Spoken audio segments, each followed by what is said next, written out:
जम्मू कश्मीर में इन दिनों विधानसभा चुनाव की तैयारियां चल रही हैं। सभी नेता आर पार की इस लड़ाई में सामने आ रहे हैं, फ्रंट फुट पर खेल रहे हैं। इसी में फारूक अब्दुल्ला वर्सेस भाजपा की ये लड़ाई काफी ज्यादा सामने दिखाई दे रही है। आपको बता दें कि जम्मू कश्मीर में जब 370 अनुच्छेद 370 हटाया गया भाजपा के द्वारा, आपको बता दें कि तमाम चीजें इसमें सामने आई, लेकिन वहीं फारूक अब्दुल्ला का कहना है कि अगर हम जीते तो वापस 370 अनुच्छेद 370 जम्मू कश्मीर में लागू किया जाएगा। इस तरीके के बयानबाजी के साथ फारूक अब्दुल्ला अब जनता के सामने आ रहे हैं, उनसे वादे कर रहे हैं, लेकिन भाजपा तमाम श्रेणियों में, तमाम प्लेटफॉर्म्स पे अभी भी पीछे नहीं हट रही है। उनका कहना है कि 370 अनुच्छेद 370 जब हटाया गया तो तमाम तरीके के कंफर्ट के साथ जनता जम्मू कश्मीर की अब आगे बढ़ रही है, ग्रोथ देख रही है, डेवलपमेंट देख रही है, विकास देख रही है। लेकिन वहीं फारूक अब्दुल्ला की अगर बात करें तो उन्होंने इन सारी बातों को नकार दिया है। उन्होंने कहा कि 370 हटने के बाद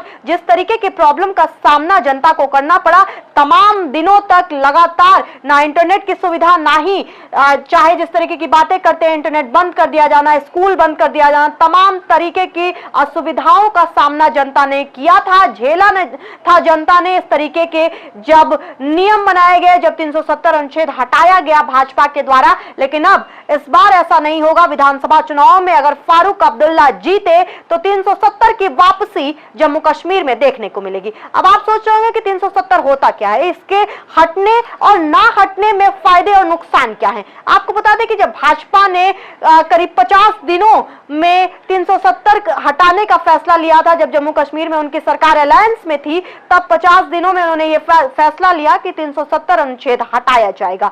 तमाम तरीके की बातें सामने आई, बहुत सारे लोगों ने खिलाफ बयानबाजी की, लेकिन बहुत सारे लोगों ने इसकी तारीफ भी की थी। आपको बता दो कि कुमार विश्वास ने तब जब 370 हटा था, तब कुमार विश्वास ने कहा था कि बुजुर्गों की अगर गलतियां अगर प्रेजेंट के लोगों ने सही कर दी तो उसको सही कहा जाना चाहिए। इस तरीके की बयानबाजी तब सामने आई थी। लेकिन आपको बताया कि 370 हटने के बाद फायदे क्या क्या हुए। 370 हटने के बाद अब ऑल इंडिया कहीं भी आप कहीं के भी लोग जम्मू कश्मीर में जाके जमीन खरीद सकते थे। टेररिज्म में हमें फायदा हुआ क्योंकि टेररिज्म कम हुआ। इसके साथ ही टूरिज्म में फायदा हुआ। जम्मू कश्मीर में अब लोग जाने से डरते नहीं थे। पहले यह हुआ करता था कि जम्मू कश्मीर में जो यात्री हैं वो जाना पसंद नहीं करते थे, क्योंकि कभी भी चाहे बंद होना हो, शहर को बंद करना हो, लगातार इस तरीके की बातें जम्मू कश्मीर से सामने आती थी, खौफ का माहौल हुआ करता था। लेकिन 370 अनुच्छेद हटने के बाद इस तरीके की बातों से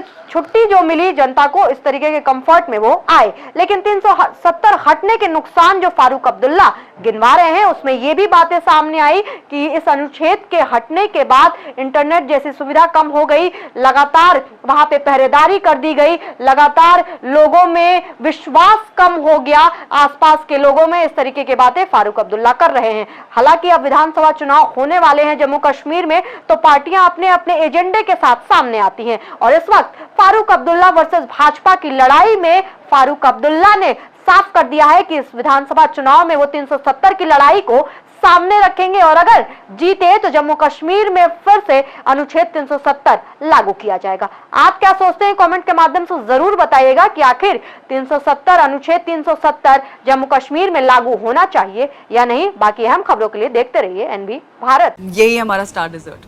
डन बेटा। बाय द वे, ये देख, तुम्हें शादी के बाद देने वाली थी, पर अभी सही है। It's really beautiful aunty. और ये रिसेप्शन पे। आंटी मैं अभी ट्राई करके आऊं। भाभी आपने तो इसे बेटी बना लिया, लेकिन ये तो अभी भी आंटी पे अटकी है। फॉर्मेलिटी के लिए तो सब माँ कहते हैं, लेकिन जब ये बोलेगी दिल से बोलेगी। क्या हुआ बेटा, कुछ भूल गई? हाँ, आपको थैंक यू कहना माँ।